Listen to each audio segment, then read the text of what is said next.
Ya. Nah, yang selanjutnya adalah seorang pembicara yang sudah sangat berpengalaman di dunia kreatif. Seperti tadi saya bilang, beliau sudah 20 tahun lebih berkecimpung di dunia pertelevisian dan juga industri kreatif. Sudah berkarir di 3 televisi nasional yang ada di Indonesia. Lalu juga beliau sudah menerbitkan buku dengan judul Kreativitas untuk Booming. Dan saat ini sedang menggarap sebuah proyek fiction karakter yang khas dari Indonesia. Untuk itu langsung saja kita sambut dengan tepuk tangan yang meriah untuk Mas Aris Ananda.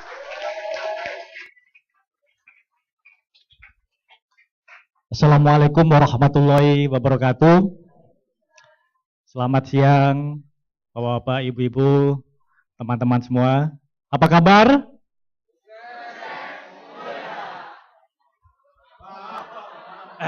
Terima kasih, terima kasih. Rasanya urutannya agak salah ketika saya berada di setelah Mas V. Mau nggak mau saya menjadi dikomentari mengenai karismanya seperti apa. Mas V, oke karisma saya?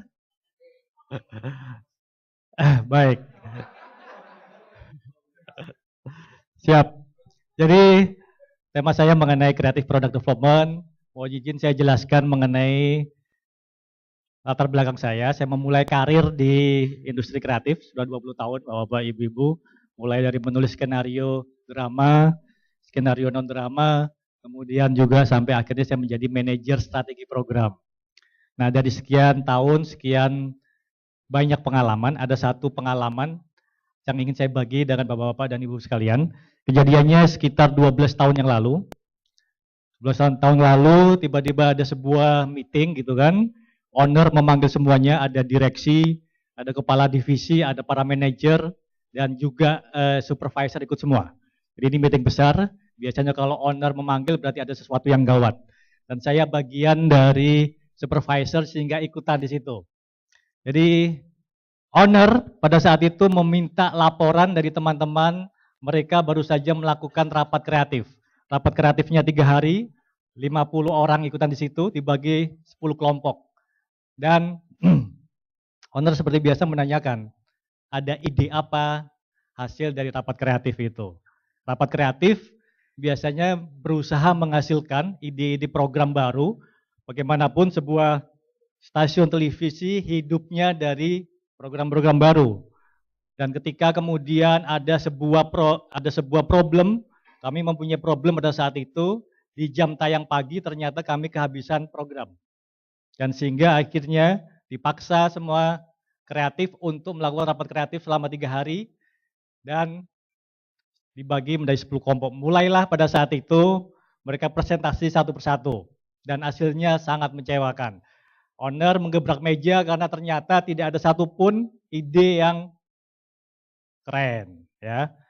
Meskipun keren itu ada satu TV yang lain, tapi ini dia bilang memang nggak ada ide yang keren, sehingga akhirnya terlihat kekecewaan dari owner, sangat frustrasi karena merasa bahwa ya bahasanya adalah mungkin dalam hatinya gua udah keluar banyak duit gitu kan, ngongkosin rapat kreatif keluar kota, nginep 3 hari dan hasilnya sama sekali nggak ada.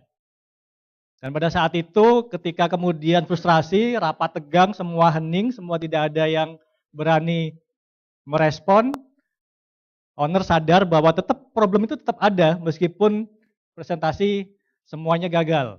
Sehingga akhirnya owner meminta pada forum, dari sekian banyak, oke, ada nggak yang punya ide untuk sebuah program yang tayangnya di pagi hari?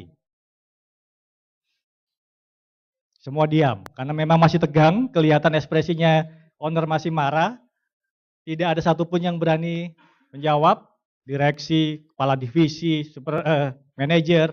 Dan pada saat itu saya nggak tahu, saya mempunyai keberanian, saya bilang, saya Pak, saya punya ide.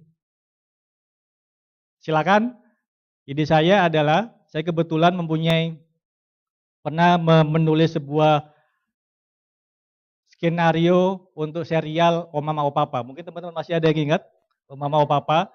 Jadi itu diambil dari sebuah rubrik di Kartini mengenai cerita mengenai hal-hal yang sangat menderita sekali dari perempuan. Seakan-akan perempuan itu adalah korban dari segala kejahatan.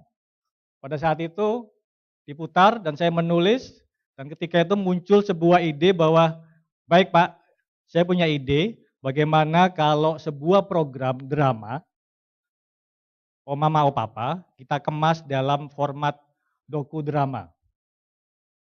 Ya. Kita kemas dalam dokudrama, mungkin budgetnya jadi lebih murah karena kita nggak memerlukan artis, cukup orang-orang kita ambil saja, gitu kan. Kemudian dari sisi resource, di Indonesia cukup banyak orang menderita Pak, sehingga kita bisa ambil ceritanya, dan itulah yang akhirnya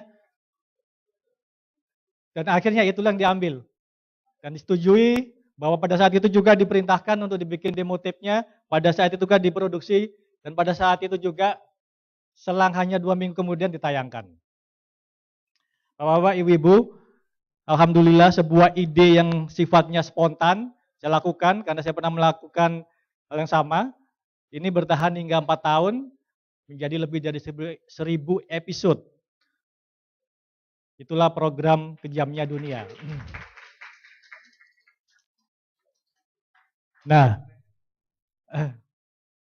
saya merasakan bahwa pada saat itu saya membayangkan bahwa ketika saya berada di dalam sebuah forum dan kemudian ide-ide itu diharuskan untuk muncul, saya membayangkan sebuah perusahaan, kebetulan perusahaan itu adalah TV station, sebuah perusahaan yang omsetnya bahkan ratusan miliar dalam 1 tahun, hidupnya ditentukan oleh sebuah forum rapat kreatif, dan juga sebuah forum rapat, seandainya pada saat itu sama sekali tidak keluar ide, apa yang terjadi gitu. Saya sebagai pribadi, sebagai orang yang mengeluarkan ide, mendapatkan sesuatu yang positif dari situ. Pertama, tentu saja di atasan saya mendapatkan credit point, pasti. Kemudian ada kebanggaan bahwa ternyata sebuah ide program TV tetap ide program TV tidak pernah datang hanya semata-mata dari satu orang, tapi minimal saya merasa bahwa saya bagian dari yang mengembangkan program tersebut, itu saya mendapat credit point. Bagi perusahaan, Anda bisa bayangkan sebuah program setengah jam berlangsung sekian lama, diputar setiap hari, 4 tahun, puluhan miliar sudah masuk sebagai revenue di situ. Keuntungan dari kalau kita mempunyai ide baru. Tapi di sisi lain saya membayangkan bagaimana seandainya pada saat itu tidak ada sebuah ide, kemudian diadakan rapat kreatif lagi, dan ternyata memang tidak ada ide sama sekali, tidak hanya ada problem di pagi hari, untuk ngisi siang hari pun nggak ada, untuk ngisi sore hari pun nggak ada, bahkan malam yang sebagai andalan sebuah TV pun nggak ada. Kita bisa bayangkan mungkin itu bisa terjadi di mana revenue menurun, kemudian yang lebih parah lagi kita akan sampai pada pengurangan pegawai, dan semua kita kena. Jadi melihat itu saya berpandangan bahwa bagaimanapun di sebuah organisasi komersial seperti itu, proses menghasilkan ide-ide baru adalah sesuatu yang mutlak.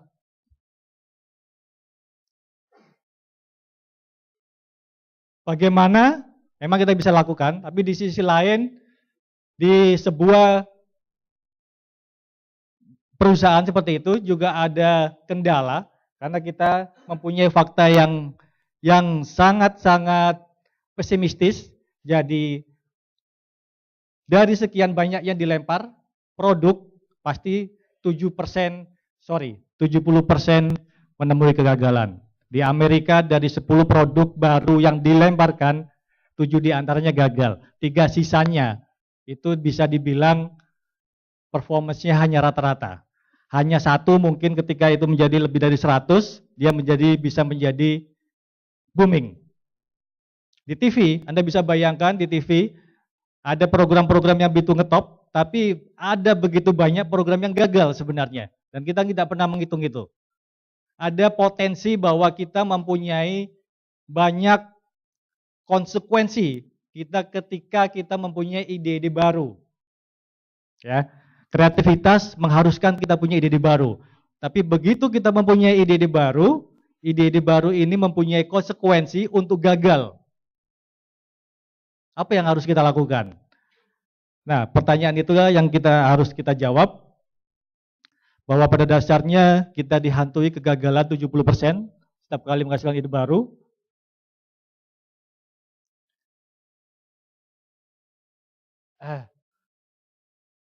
Selama 45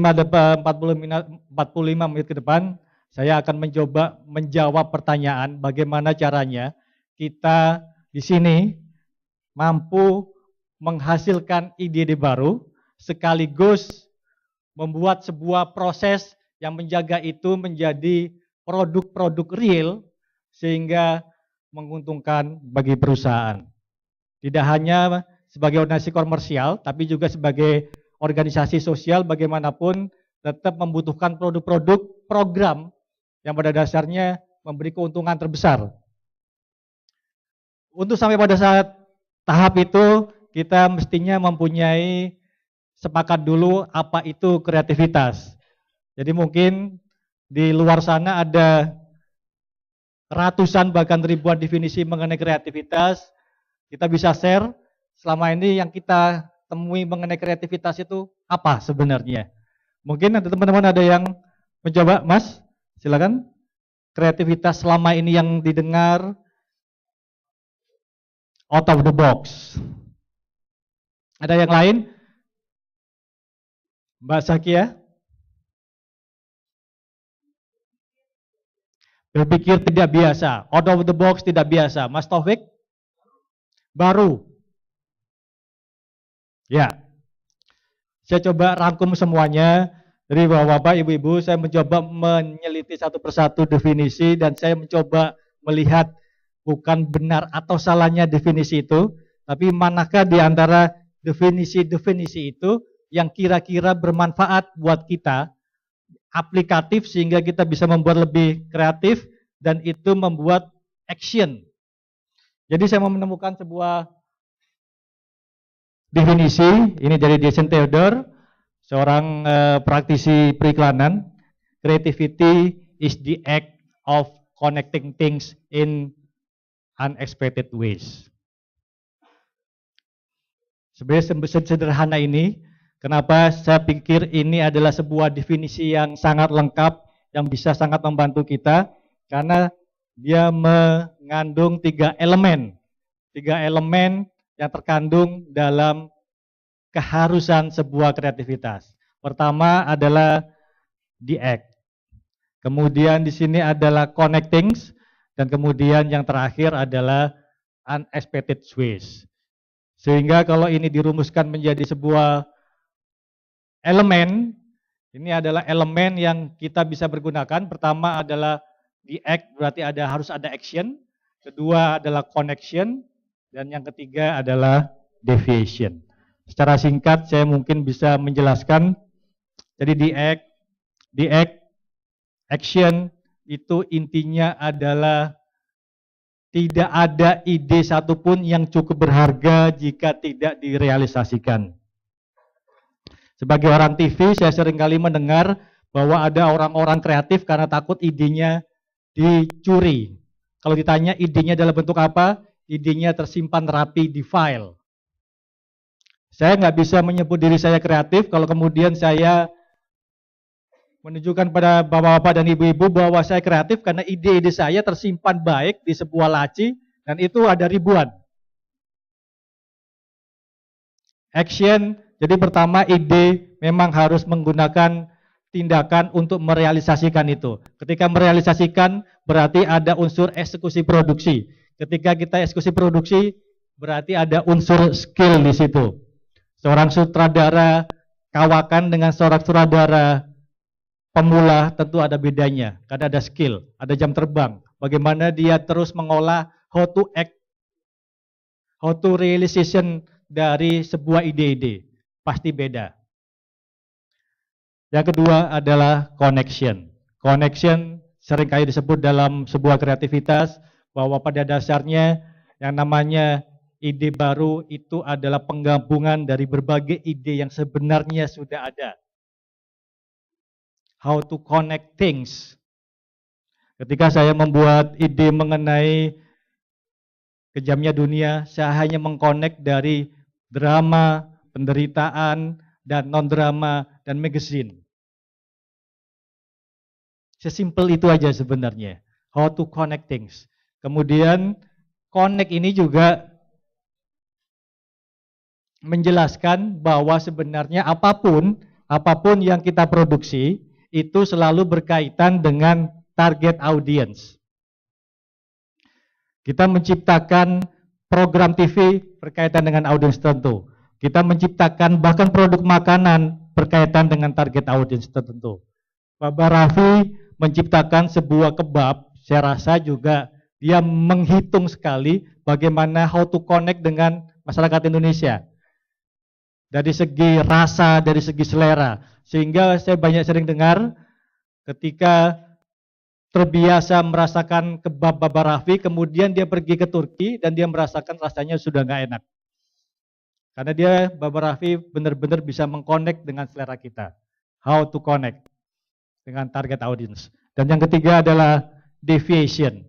Setelah kita action, setelah kita connection, bagaimanapun kita harus mempunyai sesuatu yang berbeda. Tadi Mas Taufik menyebut baru, berbeda sehingga dibedakan dari yang sudah pernah ada.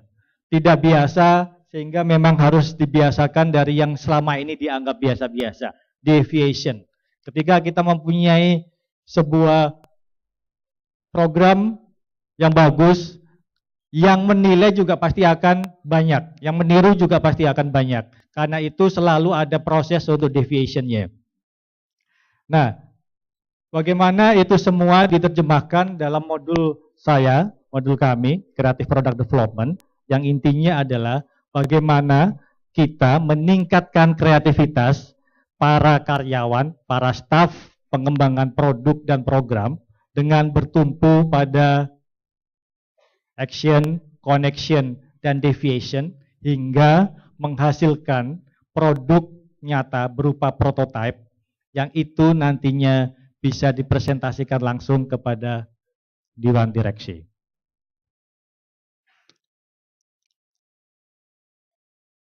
Setiap langkah bagaimanapun kita selalu bertumpu pada prinsip-prinsip dasar. Dan prinsip dasar yang pertama ketika kita bicara mengenai kreativitas, ada satu prinsip yang kita mesti mendarah daging pada diri kita, bahwa sebenarnya kreativitas itu bukan sebuah bakat dari lahir, melainkan sebuah keahlian. Penelitian menunjukkan, bahwa Bapak Ibu, penelitian menunjukkan, pernah disurvei, bahwa orang bisa menjadi kreatif hanya pada expertise-nya tertentu. Jadi kalau saya sekian lama ada di dunia industri kreatif, dengan begitu expertise saya ada di situ, saya mempunyai kemampuan untuk menghasilkan ide-ide baru di situ, dan itulah yang membuat saya terus berkembang. Katakanlah kalau umpamanya saya harus bersaing dengan Adi MS, yang selama ini dia berkecimpung di dunia musik, tentu saja saya tidak akan bisa bersaing dengan beliau, karena bagaimanapun beliau sudah menekuni sebagai expertise-nya, sehingga kreativitas itu lebih muncul di situ daripada di saya. Kedua,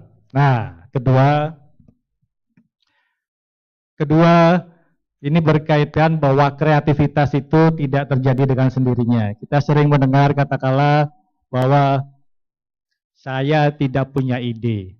Saya berharap dapat ilham. Saya duduk di bawah pohon, kemudian saya berharap di situ mendapatkan ide. Prinsip yang kedua yang mesti kita tekankan, bahwa kreativitas tidak terjadi dengan sendirinya. Kreativitas adalah proses yang diniatkan. Bapak-bapak, ibu-ibu pasti pernah mendengar kisah mengenai Isaac Newton. Pak Pri pernah mendengar?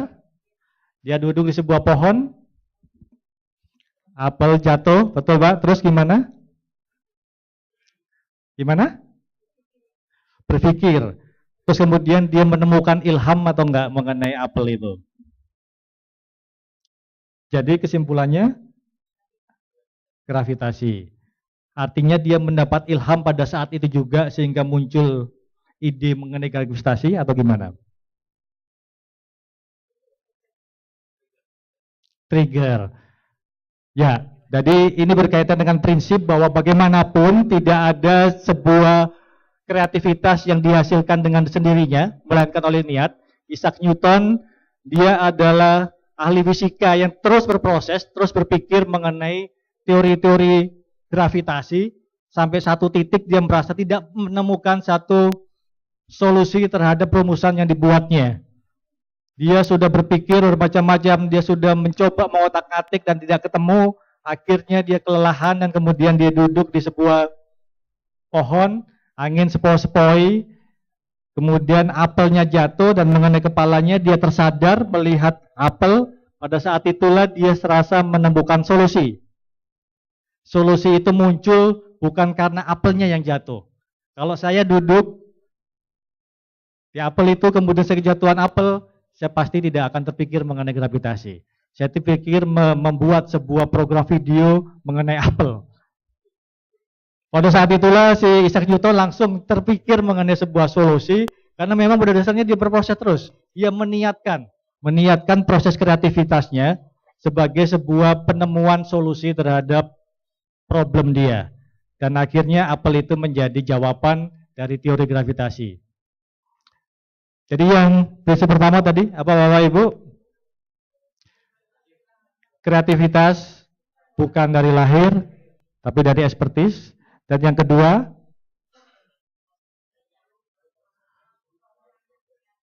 proses kreativitas tidak terjadi dengan sendirinya, tetapi melalui proses yang dilihatkan. Dan yang ketiga, yang ini yang kita sebagai pihak, sebagai orang-orang yang berkecimpung di dunia komersial, kreativitas itu bagaimanapun tingkatnya harus diukur dari hasilnya. Hasilnya apa? Hasilnya profit. Setiap kali saya melakukan ini tentu saja ada yang berprotes, kenapa kreativitas selalu dikaitkan dengan uang.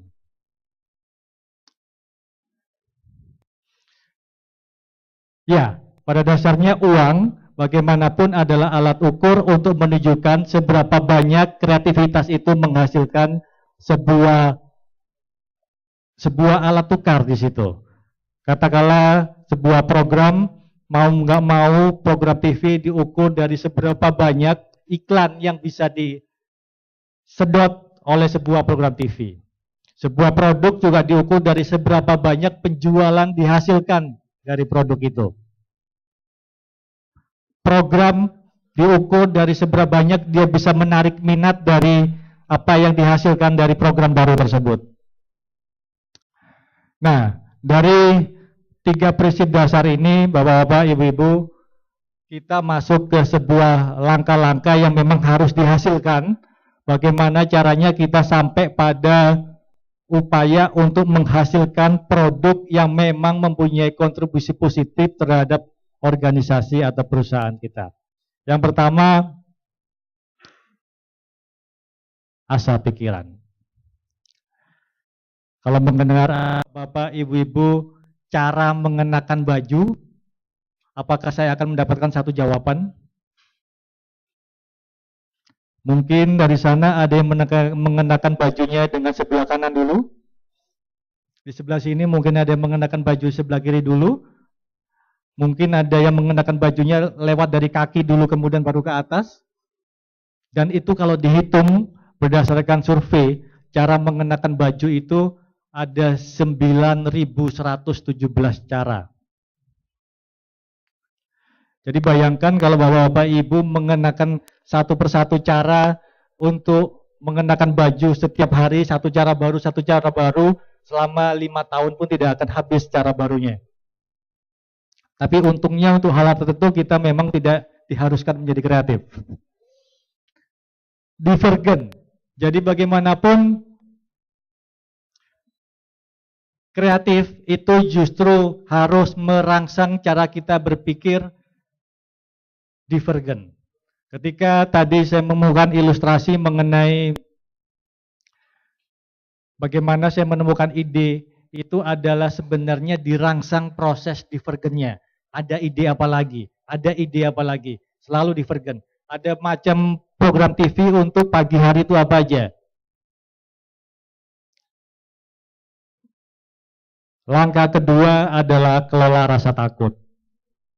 Ketika kita sudah mengasah pikiran, mampu menghasilkan ide-ide baru, kemudian kita dihantui rasa takut bahwa apa yang menjadi ide kita adalah sesuatu yang mungkin dianggap tidak baik oleh orang lain.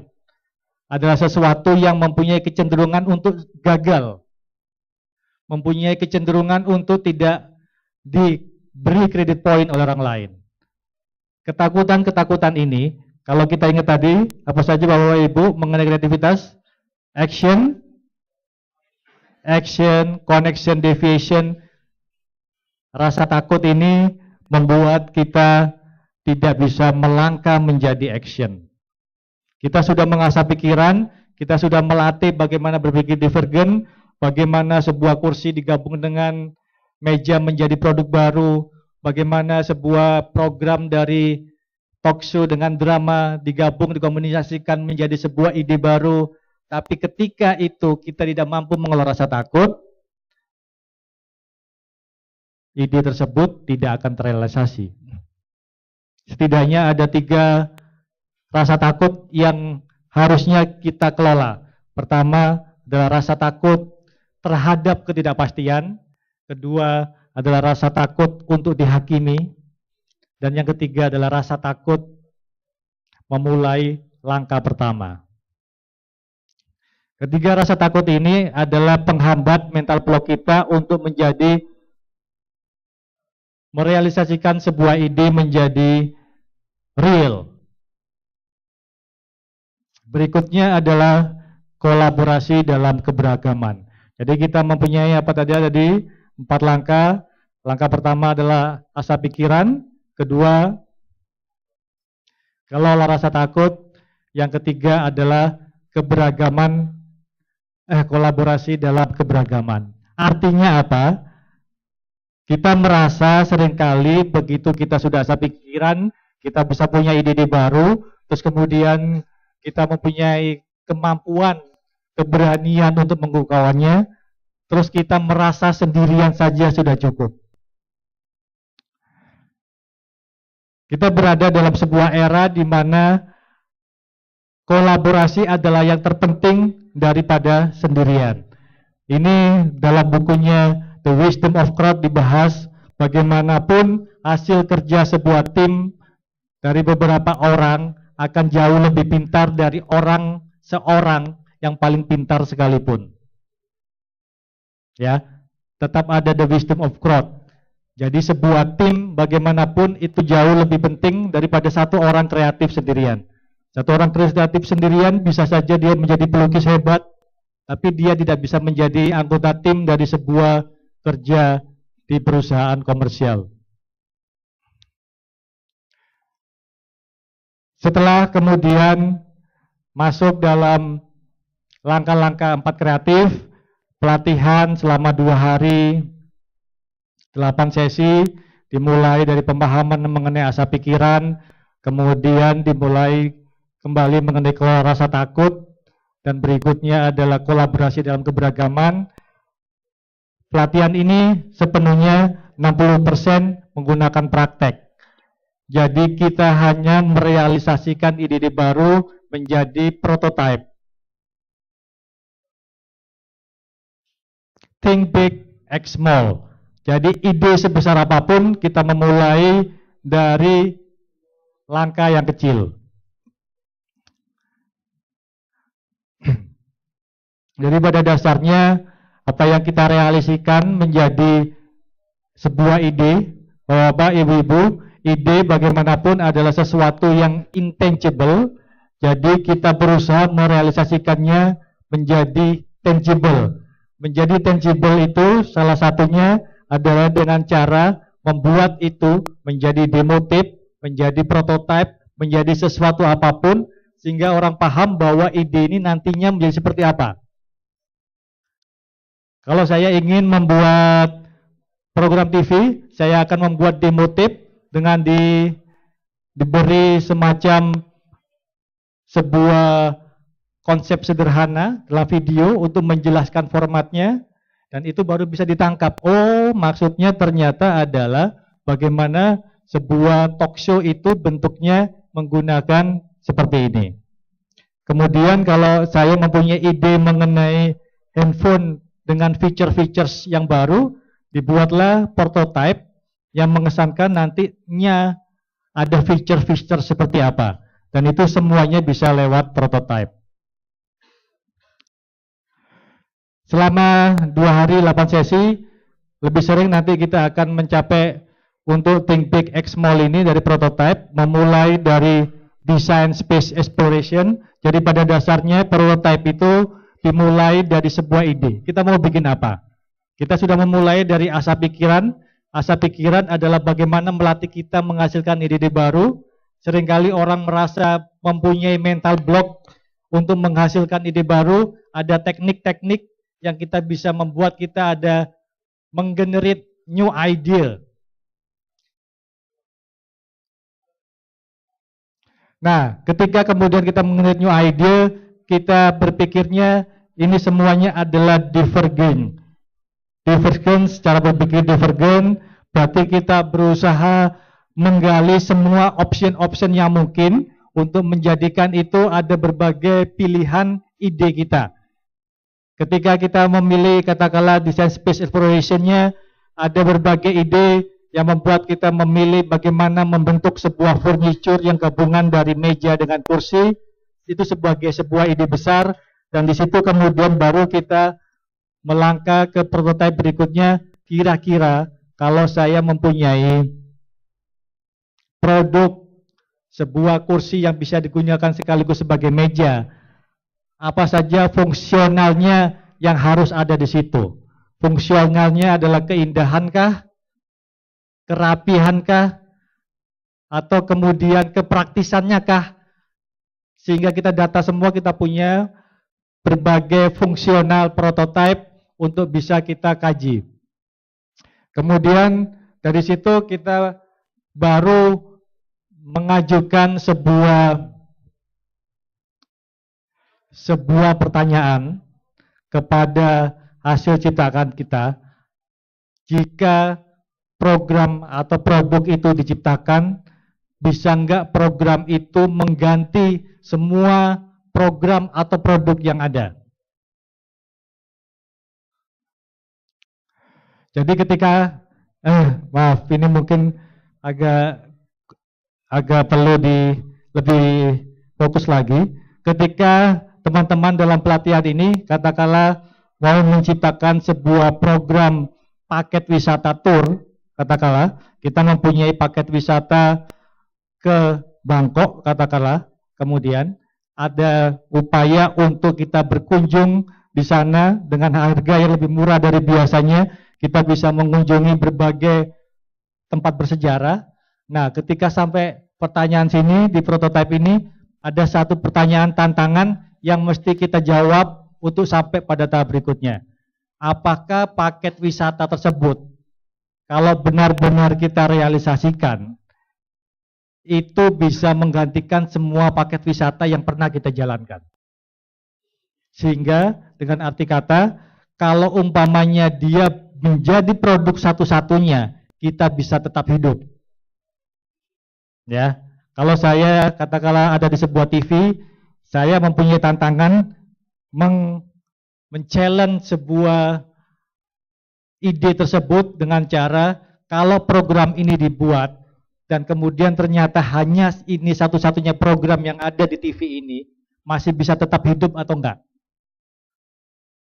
Karena hanya dengan begitu kita tertantang menghasilkan ide yang memang masterpiece. Ide yang pada akhirnya kita memang realisasikan, bukan sekedar ide untuk menghasilkan program yang ecek-ecek di situ. Nah, kalau itu sudah terjawab bahwa bahwa paket wisata tour ke Bangkok mengunjungi tempat-tempat bersejarah itu bisa menjadi sebuah program pengganti semuanya, baru melangkah kepada dark horse prototype. Jadi dark horse prototype, kemudian itu sudah dikurangin beberapa fungsi yang tidak penting di situ, sehingga umpamanya katakanlah faktor harga bukan persoalan lagi untuk membuat sebuah program yang murah, sehingga faktor harga dihilangkan, kita melakukan seleksi di situ. Sampai pada akhirnya dari Divergen ini kita mengerucut menjadi satu, menjadi sebuah paket yang memang benar-benar kita bisa gali, kita bisa yakin prototipe untuk sebuah program, Bapak-bapak, Ibu-ibu. Kalau di fisik kita bisa menghadirkan fisiknya melalui paper prototyping atau melalui sebuah bentuk malam atau apapun. Tapi ketika kita berhadapan dengan program, salah satu yang bisa diterapkan adalah prototipenya adalah dalam bentuk storyboard. Jadi selama pelatihan dalam 2 hari, 8 sesi itu, kelompok-kelompok akan membuat sebuah storyboard yang kemudian storyboardnya itu begitu jelas mengenai ide, mengenai paket wisata tour katakanlah ke Bangkok itu, dan itu siap untuk dipresentasikan ke Dewan Direksi. Dalam pelatihan ini, harapannya adalah para karyawan merasa meningkat kreativitasnya dan kemudian menghasilkan sebuah produk yang bisa dipresentasikan secara langsung kepada Dewan Direksi. Nah, saya ingin mencobakan sebuah contoh. Katakanlah tadi kita melihat bahwa ini kreativitas, tapi kita tidak bermain-main dengan kreativitas. Dalam tahap asap pikiran tadi, kita menggali, menggenerate ide baru, bagaimana caranya. Salah satu teknik yang paling mungkin adalah dengan menggunakan random words. Ya. Random words ketika kita biasanya katakanlah saya berada di sebuah industri TV, tiba-tiba ada perintah bikin sebuah acara talk show. Perintah seperti itu pasti sangat luas gitu kan. Kita membutuhkan sebuah pemicu untuk menarik perhatian, untuk membuat kita mengerucut pada sebuah ide tertentu dan itu akhirnya mengarah. Dan itu bisa dilakukan melalui random words. Katakanlah kemudian ketika saya secara acak menemukan 2 kata, cincin dan dapur. Katakanlah cincin dan dapur. Ya, apapun mempunyai asosiasi untuk dikaitkan dengan ide baru. Dan ketika saya mendapatkan kata cincin dan dapur, saya asosiasinya cincin adalah kehidupan cinta katakanlah. Kemudian dapur adalah sebuah tempat di mana kita bisa menyediakan makanan. Saya akan bikin talk show di mana bercerita mengenai kehidupan cinta dari narasumber. Kemudian setnya dibikin seperti dapur. Pada saat itulah si suami membuatkan sebuah masakan simple dan dia bisa menyediakan itu kepada istrinya di studio. Itu contoh. Saya tidak pernah terbayang membuat itu, tapi ketika muncul kata cincin, kata dapur, langsung mengerucut. Saya bisa membuka sebuah cerita drama mengenai cincin dan dapur, bercerita mengenai seorang koki yang mempunyai masalah dengan kehidupan pribadinya, sehingga dia akhirnya memutuskan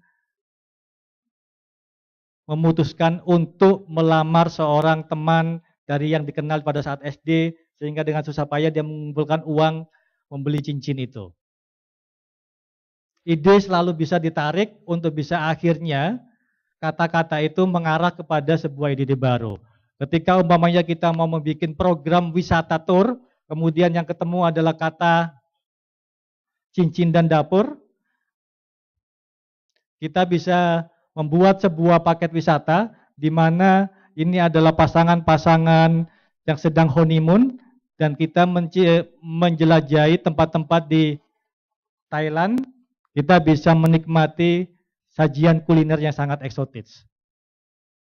Jadi ini contoh adalah bagaimana sebenarnya awal dari kemudian kita menemukan ide dari asa pikiran, random words, kemudian kita berkembang menjadi kelola rasa takut, bagaimana kita mampu mengungkapkan idenya, kemudian masuk lagi kita kolaborasi, kita masuk dalam satu tim yang sama-sama mempunyai ide brainstorming, ada empathy map di situ untuk mengetahui apa yang dirasakan, apa yang dipikirkan, apa yang didengar dari customer, target audience, dan itu akhirnya kita melangkah pada prototype.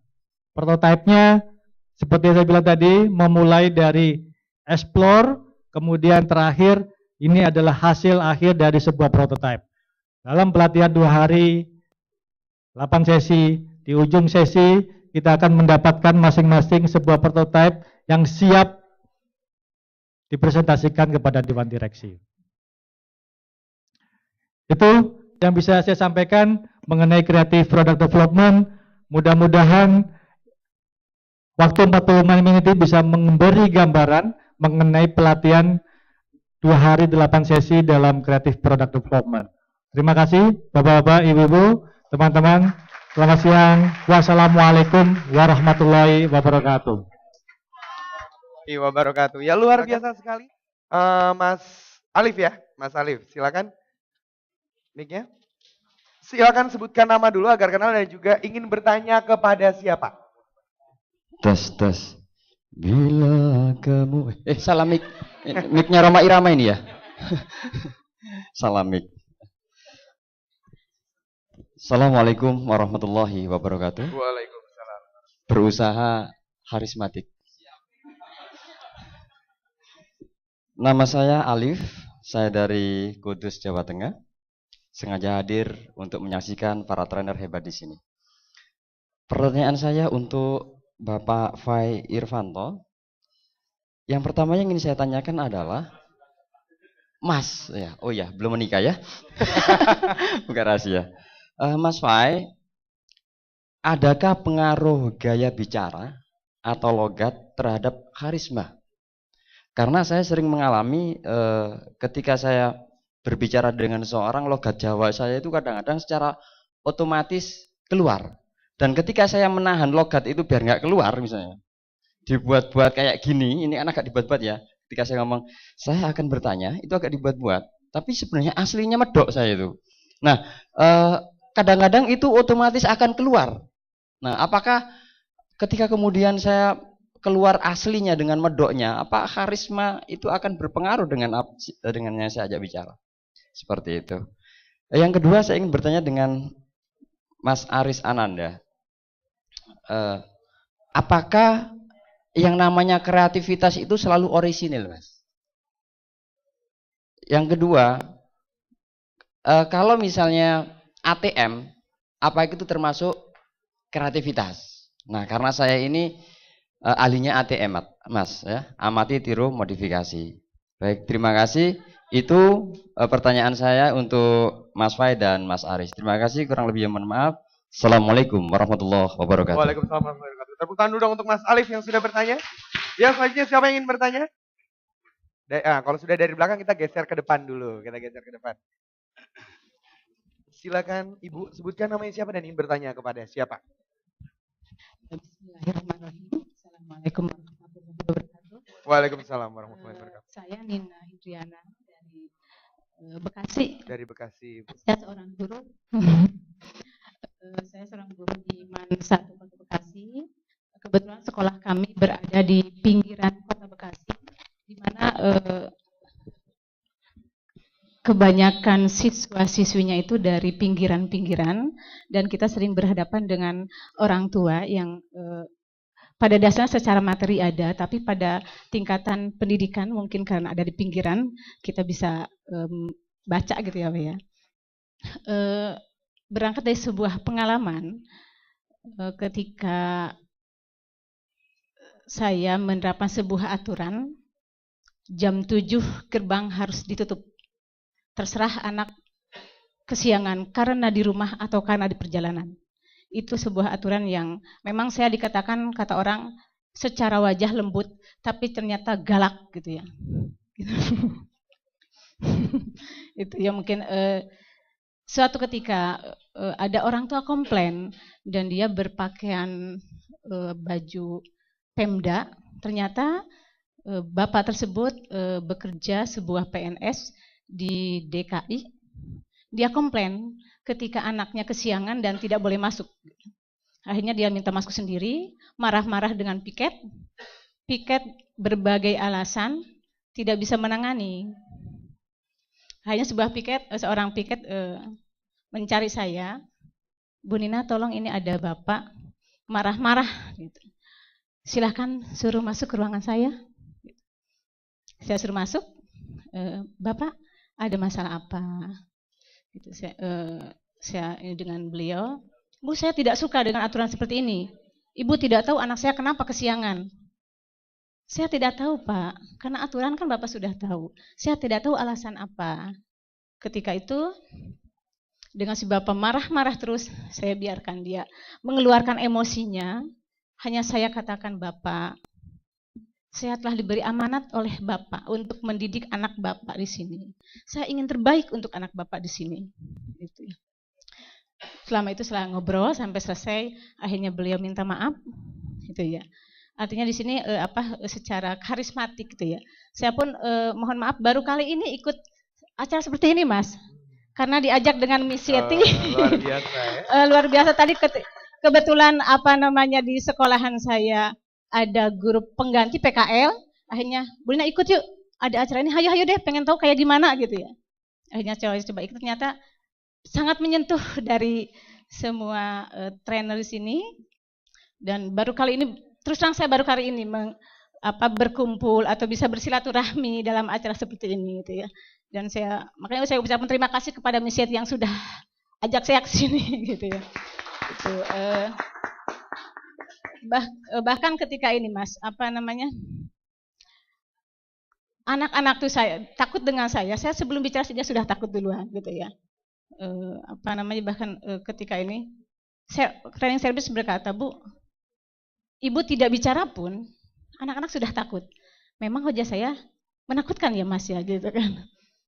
Satu sisi lagi, anaknya saya, teman saya sekolah di situ, termasuk anak Bu Yeti juga sekolah di sekolah itu. Saya sering main ke rumahnya. Di rumahnya kita happy gitu ya.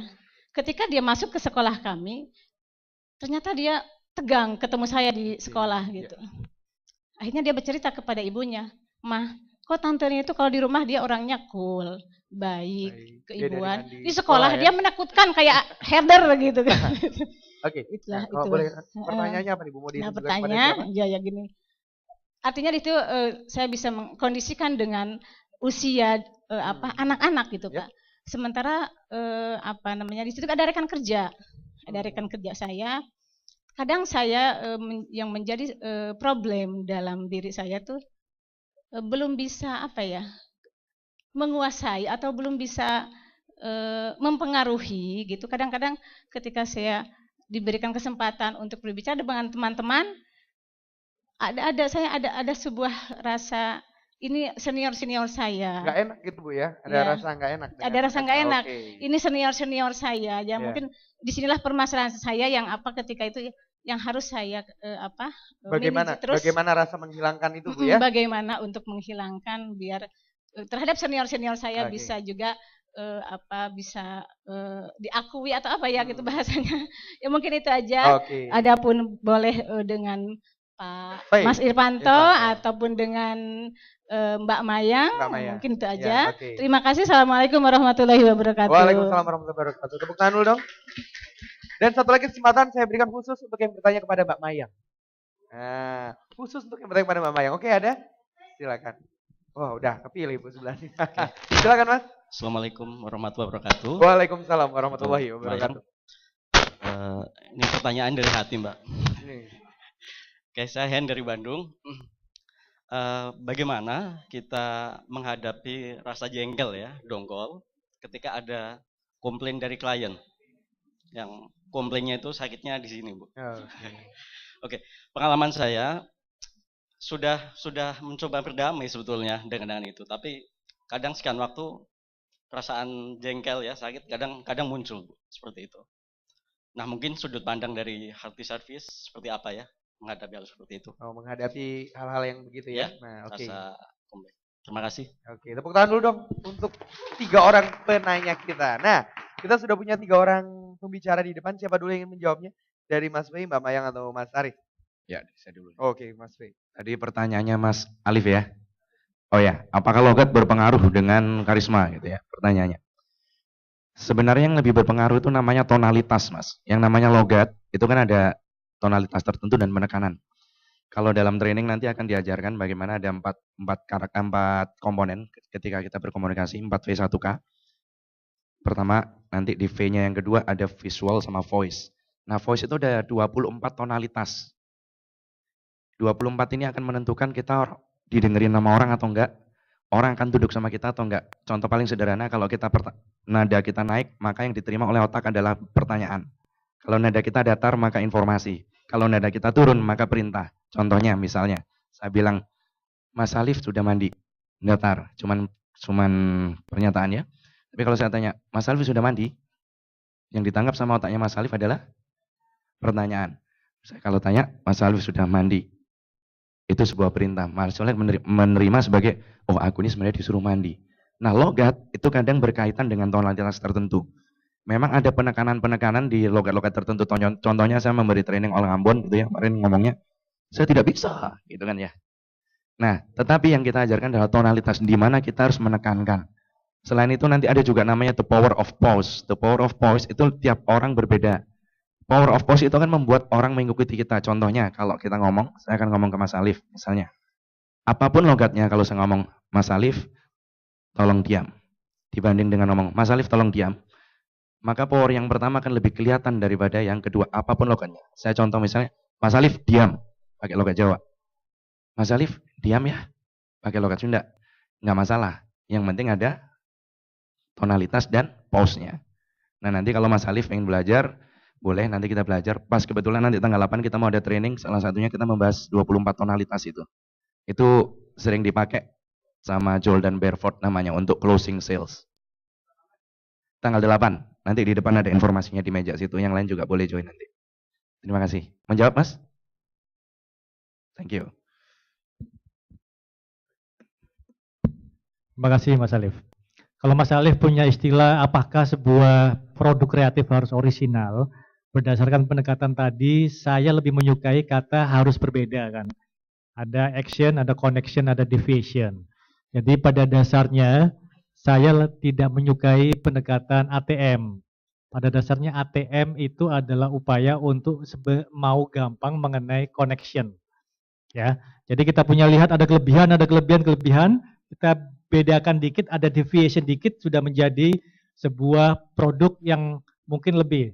Tapi tetap ujung-ujungnya dia menjadi pengekor sebenarnya. Kita mau memilih sebagai sebuah masterpiece yang kemudian ditiru, atau kita meniru masterpiece. Problemnya selalu situ. Jadi kalau kami di Creative Product Development berusaha menghadirkan masterpiece. Kita pingin tiru seperti Mercy. Mercy ditiru dimanapun, di Cina dia nggak pernah menuntut secara hukum. Ditiru bentuknya, desainnya seperti apa, tidak pernah dia menuntut secara hukum. Tapi dia memproduksi yang baru lagi. Jadi selalu setiap kali ketemu action dan connection-nya, selalu ada deviation-nya. Karena bagaimanapun ketika kita mempunyai masterpiece, pasti akan ada penirunya. Dan itu bisa sangat terlihat juga di industri TV kan. Program yang masterpiece kemudian ditiru banyak orang, dia mau menuntut penirunya atau mau bikin baru lagi? Bikin baru lagi. Karena dengan begitu kita sesuai dengan kita bahwa kita memang kreativitas itu adalah irisan dari action, connection, dan deviation. Jadi Mas Alif, sorry saya nggak setuju dengan ATM karena pada dasarnya itu adalah sebuah upaya yang mau gampangnya dengan kita meniru masterpiece.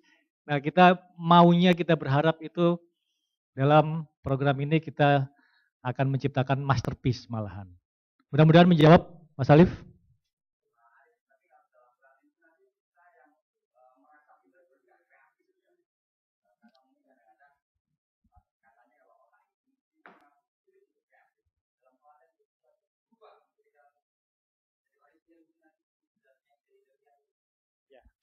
Mas Alif, artinya tentu saja merubah itu adalah tugas mungkin yang di atas sih Mas Alif ya.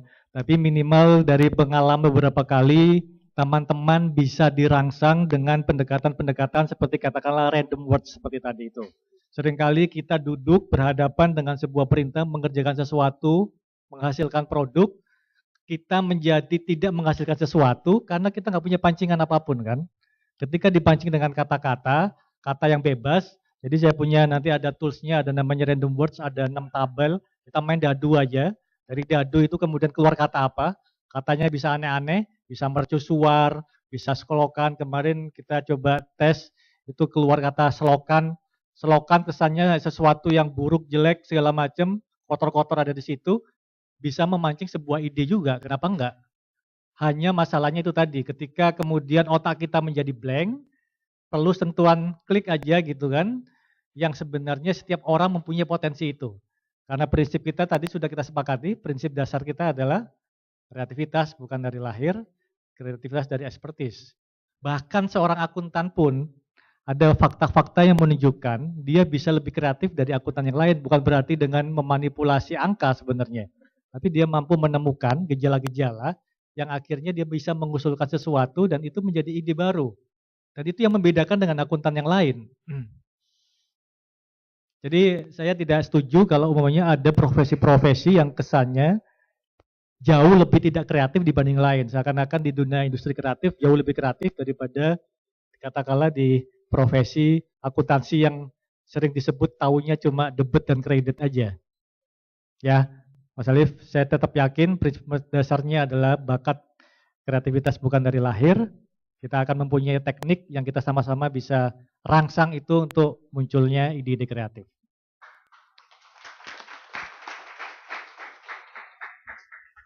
Baik, saya ucapkan terima kasih untuk Bu Nina untuk pertanyaannya. Mas Fai menitipkan ke saya karena satu guru satu ilmu, Bu. Ya. Jadi kalau untuk Bu Nina, kalau ada rasa nggak enak gimana ya? Itu memang butuh usaha, Bu. Yang pertama harus balik ke niat. Sama dengan pertanyaan Mas yang dari Bandung tadi, kalau masih ada rasa jengkel gimana ya? Itu kan tentang hati ya. Berarti satu mungkin dari pikirannya, dari mind-nya belum bisa fokus ke hal yang memberdayakan diri. Bukan hal yang positif, karena positive thinking saja tidak cukup, feelingnya harus positif. Kita sering udah positive thinking aja deh, tapi kalau feelingnya belum positif, itu belum positive thinking. Di training mengenai hearty service, manage your mind, itu kita akan praktekkan satu-satu mengenali rasa dan membuang rasa. Maka satu harus bisa menemukan fokus yang baik sehingga kita bisa menerima. Kalau kita sudah bisa menerima, heart yang terakhir tadi, manage heart itu ada lagi, kami punya alatnya karena saya direkomendasi langsung dari HeartMath Institute California. Saya punya alatnya yang bisa mendeteksi apakah jantung kita sudah sehat atau belum. Dan ada tipsnya bagaimana membuat itu menjadi optimal. Dan untuk Bu Nina khusus, apalagi Ibu seorang guru ketemu dengan banyak orang, hanya membetulkan hati saja tidak cukup, Bu. Ibu butuh usaha lebih. Alhamdulillah Ibu hari ini bergabung di sini dan kami membuka diri, Bu, komunitas Akademi Trainer. Tepuk tangan dulu dong untuk Bu Nina. Besok lusa, Bu, hari Jumat akan ada training yang namanya Wannabe Trainer. Di situ kita peserta diajari, di sini banyak alumninya, banyak testimoninya. Ibu nanti bisa follow di @akademi_trainer Twitternya. Di sana kita diajari bagaimana sih berani tampil. Karena kalau rasanya nggak enak nggak berani tampil. Terus gimana sih caranya ngomong sistematis biar kita didengarkan. Terus bagaimana biar kita bisa bicara berpengaruh. Sehingga mau itu anak didik, mau itu orang tua murid itu bisa mengikuti kita. Maka masih terbuka saya rasa ya pendaftarannya di, betul ya? Di Wannabe Trainer nanti bisa menghubungi teman-teman di belakang Akademi Trainer. Trainernya langsung guru kami Pak Jamil Azaini, beliau hadir. Boleh Bapak saya minta, nah itu Bu. Wah itu. Nanti hari Jumat sampai hari Minggu Ibu, monggo kalaupun tidak ikut yang sekarang, boleh ikut yang berikutnya. Secara rutin ada. Terima kasih, semoga menjawab ya Mas dan Bu Nina. Assalamualaikum warahmatullahi wabarakatuh. Waalaikumsalam warahmatullahi wabarakatuh. Tepuk tangan dulu untuk ketiga trainer kita, atau ketiga pembicara kita. Nah, apa? Oke, nah saya akan berikan kesempatan untuk bertanya sepuas-puasnya kepada seluruh peserta yang hadir hari ini. Tapi setelah sesi ini berakhir ya. Nah, Bapak dan Ibu sekalian, demikianlah penampilan ketiga orang ekspertis kita pada sore hari ini. Ya, untuk menutup acara kita pada sore hari ini akan ada apresiasi yang diberikan kepada ketiga orang pembicara kita. Dan saya persilakan kepada Pak Indrawan Nugroho selaku founder dan juga mentor Tempa untuk memberikan pengantar apresiasi untuk ketiga orang pembicara kita. Tepuk tangan dulu untuk Pak Indrawan Nugroho.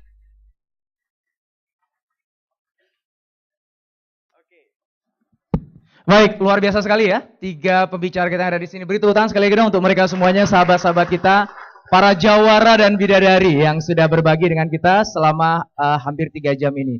Dan ini sampai pada satu fase di akhir penghujung perjalanan kita ini, di mana kita nanti akan tunjukkan support kita, apresiasi kita, dan juga keyakinan kita bahwa mereka benar-benar sudah siap dan bahkan dalam proses untuk rise above the crowds.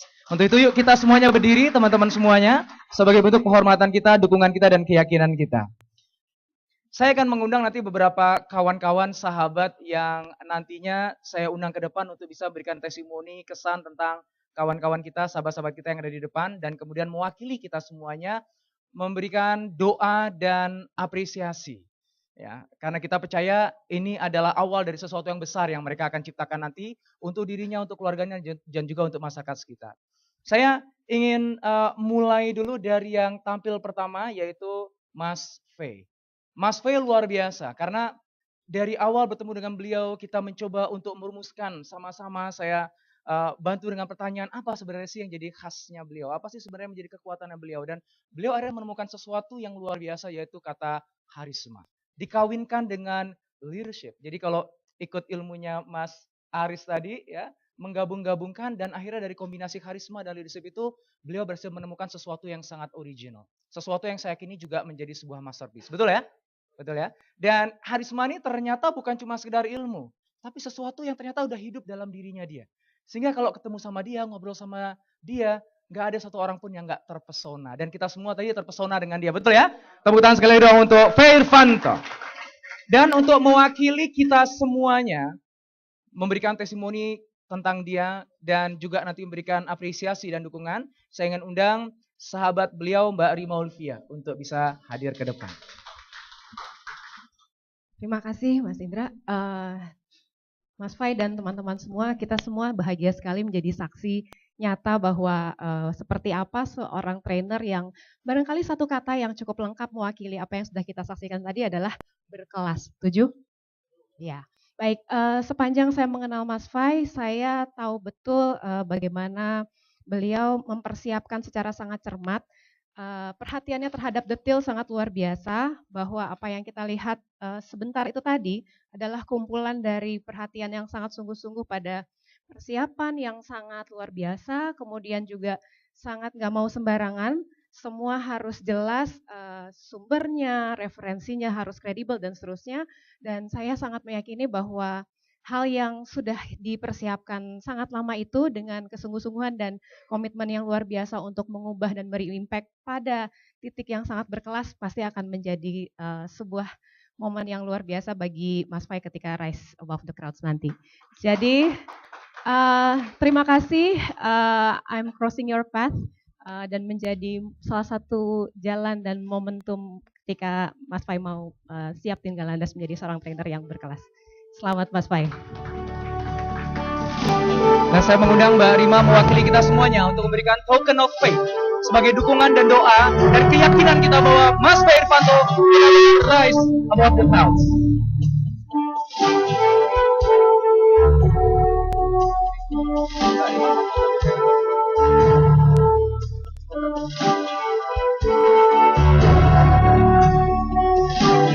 Oke, baik, sekali lagi tepuk tangan untuk Mas Fai Irvanto. Yang kedua tampil hari ini adalah Mas Aris Ananda, seseorang yang saya dulu pertama kali tahu beliau adalah sebagai praktisi di dunia televisi, dan memang ternyata sampai sekarang pun masih jadi praktisi. Cuma satu hal yang menarik dari beliau adalah beliau merasa bahwa kalau hanya menjadi praktisi ada sesuatu yang bolong, ada sesuatu yang kurang. Dia merasa bahwa pengalaman 20 tahunnya ini adalah sesuatu yang berharga yang jika diberikan pada orang lain, di-sharingkan, maka bisa menggulirkan satu semangat kreatif yang luar biasa. Indonesia sudah dikenal sebagai bangsa yang kreatif sesungguhnya. Cuman memang masih banyak yang minder, masih banyak yang nggak yakin, masih banyak yang belum tahu tekniknya. Dan saya bangga bisa menemani perjalanan beliau untuk bisa merumuskan satu modul yang juga saya percaya menjadi original masterpiece. Ya, dengan rumusannya, polanya yang simple dan sederhana sampai menjadi prototipe, sampai kemarin sudah dijalankan dengan pesertanya dan dapatkan testimoni yang sangat bagus. Maka saya percaya, kita semua percaya bahwa ini adalah satu awal yang luar biasa baiknya, sehingga beliau nanti bisa berikan manfaat lebih luas, menjadikan bangsa ini lebih kreatif dan bisa bersaing di kancah internasional. Tepuk tangan untuk Mas Aris Ananda. Dan untuk mewakili kita semuanya teman sahabat, memberikan testimoni dan juga dukungan, saya undang Mas Beniko Kusuma Giri, sahabat dari beliau. Tepuk tangan yang meriah untuk Mas Beniko.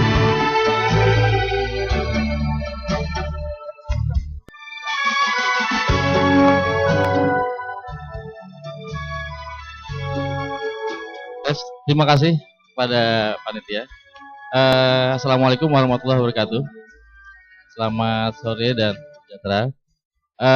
Terus terang nih saya juga sangat bangga sekali. Awalnya saya diundang oleh Mas Aris ke sini. Ini juga dalam rangka untuk memberikan wawasan kepada saya, khususnya untuk bidang kreatif ya. Memang pada dasarnya saya juga ingin sekali sebetulnya tertarik dengan hal-hal yang sifatnya kreatif. Nah kebetulan sekali sebetulnya dari sejak pertama kali saya dan Mas Aris ini bertemu itu tahun 90 sebetulnya. Jadi pada saat saya melamar di UI, kebetulan saya di UI dan awalnya juga Pak Mas Aris juga di UI, itu di suatu majalah. Jadi kita sama-sama di redaksi. Waktu itu Mas Aris memang sebagai bos saya sebetulnya. Artinya dia sudah lebih awal, saya anak buahnya, dan saya banyak belajar memang dari Mas Aris. Dan sejak berjalannya waktu, akhirnya Mas Aris mungkin ingin mengembangkan diri yang lebih baik lagi, ke tingkat yang lebih baik, dan saya masih tetap di tempat yang lama. Jadi saya sebetulnya sangat yakin sekali sejak Mas Aris pindah dari tempat bekerja saya, dan dia akan lebih berhasil lagi. Dan ternyata memang betul. Jadi pada saat saya tahu beliau di beberapa televisi, saya udah yakin dia banyak idenya memang, dan dia banyak dan sangat kreatif sekali. Dan saya yakin kedepannya semoga Mas Aris akan lebih baik lagi dan akan lebih profesional lagi untuk kegiatan kreativitas ini. Terima kasih. Dan mewakili kita semuanya, para sahabat Mas Aris, mohon kesediaannya untuk bisa memberikan token of faith sebagai dukungan dan doa kita dan keyakinan kita bahwa Mas Aris Ananda benar-benar akan rise above the crowd, memberikan manfaat luas menjadikan kita semua lebih kreatif.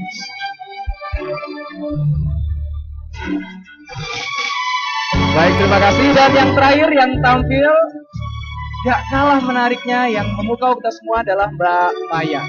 Pertama kali saya ketemu dengan Mbak Mayang, satu impresi yang saya miliki adalah dia orangnya akrab, fun, dan juga suka bercanda. Dan saya rasa teman-teman yang sudah lama mengenal beliau dan baru ketemu hari ini juga punya pandangan yang sama. Betul apa enggak? Yang bisa menjadikan suasana kelas menjadi lebih cair, lebih ringan, belajar juga lebih enak, dan akhirnya ilmu itu tanpa kita sadari masuk dalam diri kita. Waktu pertama kali saya ketemu dengan Mbak Mayang, sebenarnya beliau sudah jadi trainer. Modul sebenarnya sudah ada, sudah diberikan kepada beberapa klien. Tapi beliau merasa bahwa ada sesuatu yang kurang, ada sesuatu yang perlu disempurnakan. Dan semangat untuk belajar, untuk nggak takut ngoprek-ngoprek yang sudah ada. Punya nyali untuk membongkar ulang lagi sesuatu yang sebenarnya sudah laku. Kenapa? Karena didasari oleh satu keyakinan bahwa I can do more. I can create a much better mojo. I want to give the best I can be. Spirit itu yang kemudian memancing saya untuk hampir setiap bulan Jakarta, Surabaya, selain ketemu Mas Alif, Bukas gitu ya. Surabaya, Jakarta, Surabaya gitu kan. Tiap kali ke sana makan rujak cingur gitu ya. Yang hobi gitu saya. Dan saya bangga hari ini karena saya ngelihat dari sisi konten, delivery, Mayang telah tumbuh menjadi seorang trainer yang benar-benar bisa kita katakan rise above the crowds. Dan mewakili kita semuanya, saya undang guru kita bersama dan juga sahabat kita bersama, Kek Jamil Azaini, untuk memberikan sambutan. Dan kali ini Kek Jamil mohon pertama kepada Mbak Mayang dan juga kepada dua sahabat kita yang ada di sini. Silakan. Ya, makasih. Assalamualaikum warahmatullahi wabarakatuh. Selamat sore, salam sejahtera buat kita semua. Pertama ketemu dengan Mbak Mayang ngasih buku kepada saya. Judulnya Service adalah nama tengah saya. Kan itu dalam bahasa Inggris saya susah mengucapkan. Saya sangat cinta dengan Indonesia. Ya. Saya baca bukunya, saya oprek-oprek, saya beri komentar, saya diskusi dengan istri saya. Kata istri saya, ini bukunya perlu dirombak. Ya.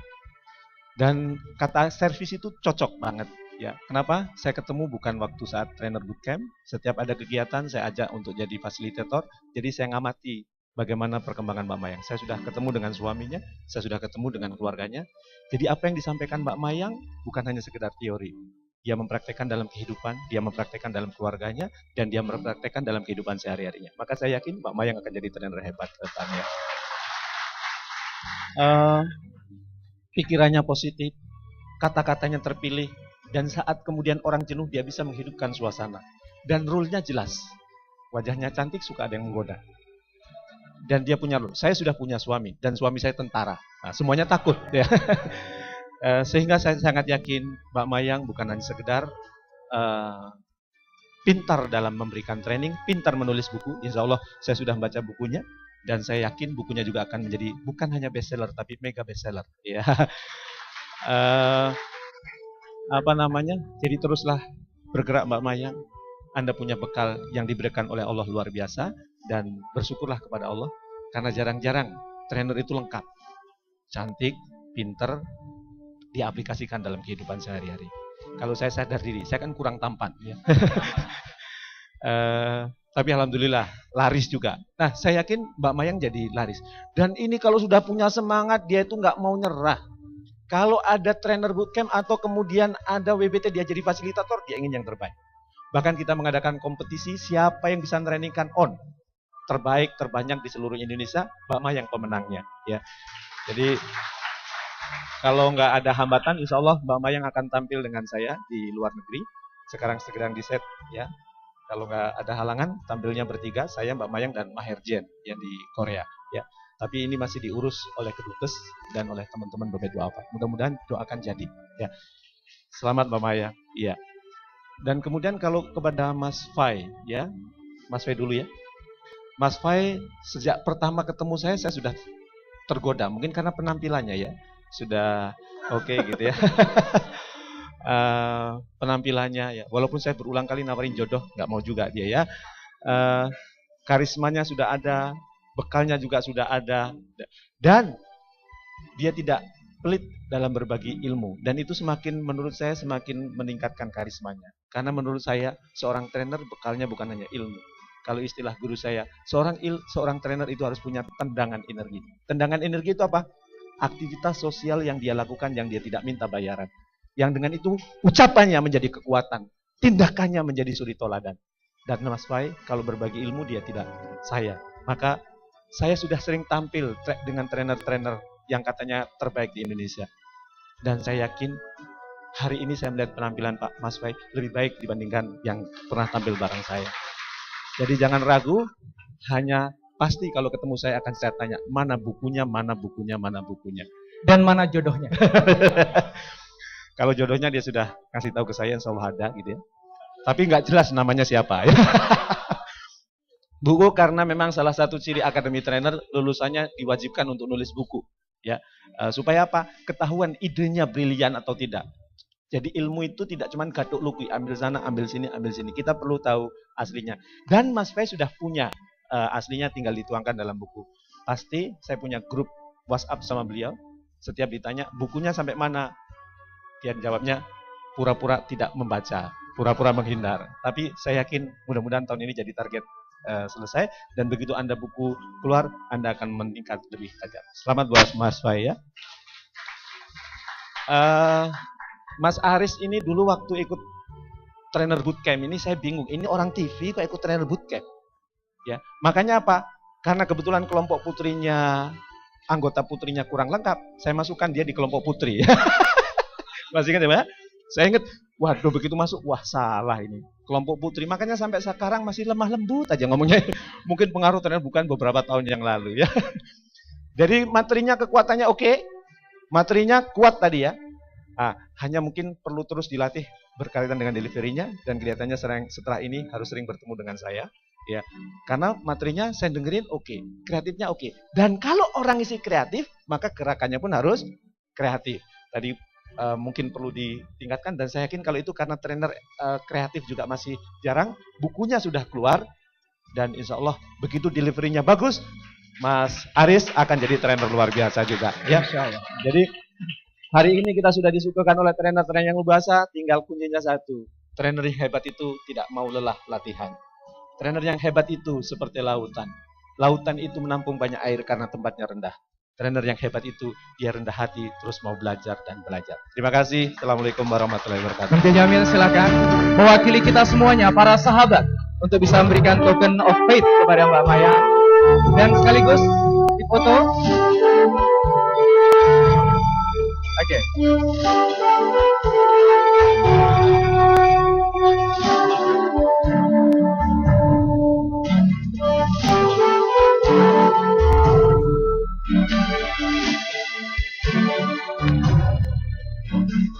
Oke, baik, tepuk tangan sekali lagi yang meriah untuk ketiga jawara dan bidadari kita. Dan semoga kita semua yang ada di sini bisa ikut nanti mengambil andil membuat perubahan untuk bangsa ini dengan profesi apapun yang kita jalani. Terima kasih untuk hadirannya, semoga manfaat. Sampai jumpa lagi di Taufiq Walhidayah. Assalamualaikum warahmatullahi wabarakatuh. Saya serahkan. Persembahan dari kami, inilah 3 orang expert kita pada sore hari ini. Bagi Anda semua yang ingin berkonsultasi atau mengobrol jauh lebih banyak dengan para pembicara, silakan melakukannya setelah sesi ini. Saya selaku pembawa acara mengucapkan terima kasih dan permohonan maaf apabila ada kekurangan dalam pelayanan kami dan juga ada kesalahan dalam penulisan kata-kata saya. Terima kasih, sampai jumpa lagi di kesempatan yang lebih luar biasa. Kesempatan sukses mulia. Wassalamualaikum warahmatullahi wabarakatuh. Ya, bagi Anda yang berfoto bersama dengan para pembicara dipersilakan untuk berfoto bersama di atas panggung. Silakan untuk berfoto bersama. Bagi Bapak dan Ibu sekalian yang ingin berfoto bersama dengan para pemateri, silakan untuk naik ke atas panggung. Silakan untuk naik ke atas podium dan berfoto bersama.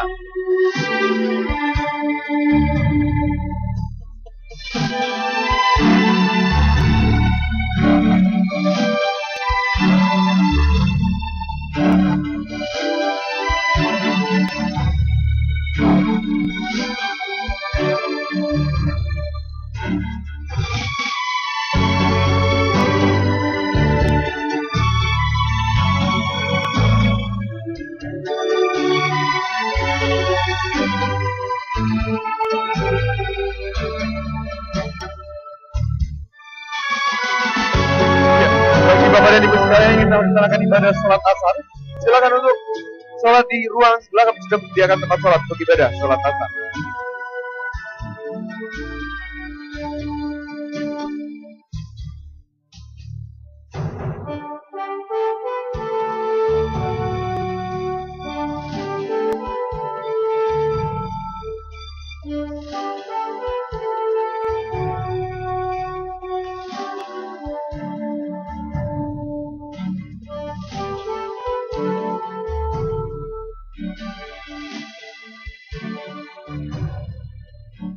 Thank you.